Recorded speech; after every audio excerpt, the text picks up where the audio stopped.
This is how serious these battles are. Well, because he's from Judah.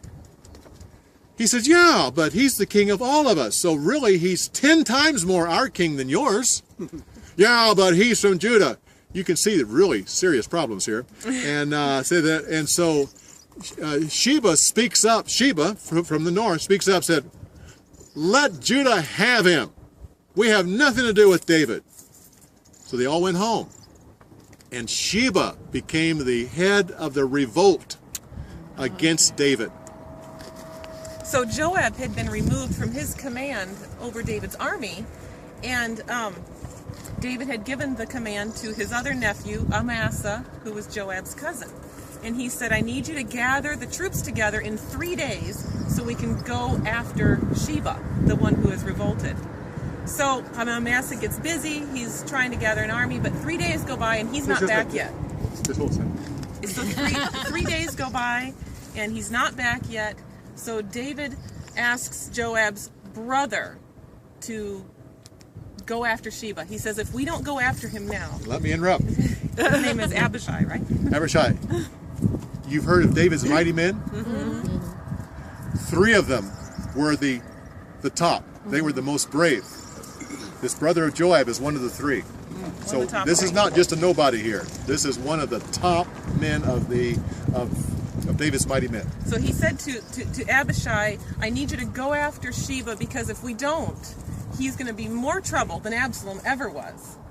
So Joab joins up with his brother, and the 2 of them quickly gather together an army and start chasing Sheba. When they get to the big rock near Gibeon, they meet up with Amassah coming from the other direction. And Joab greets his cousin, "Cousin, how are you?" And he holds out his right arm to embrace him. And he doesn't see that Joab has a knife in his left hand. He stabs him in the stomach, and Amassah falls to the ground, killed but not dead, dying. And one of the soldiers shouts out, if you are loyal to David, follow Joab. So the army starts to follow Joab. And as they're passing by poor Amassah on the ground, they keep slowing down to look, of course, as we all would. And so one of the soldiers pulls him off the road, covers him with a blanket so that the army will move along more quickly. So they chase Sheba all over the countryside.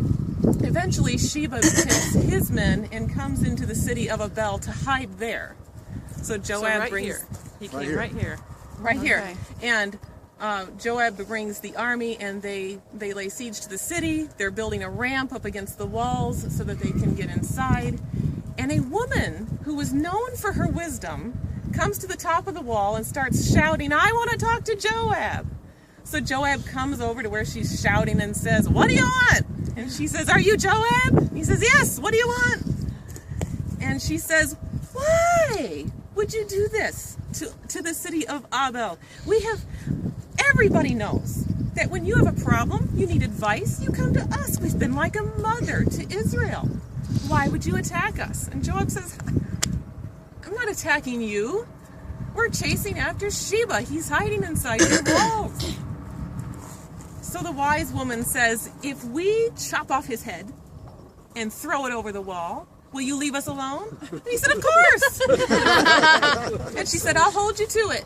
She went to the city officials. She explained the situation. And of course, she was known for her wisdom. So they quickly find Sheba, chop off his head, throw it over the wall.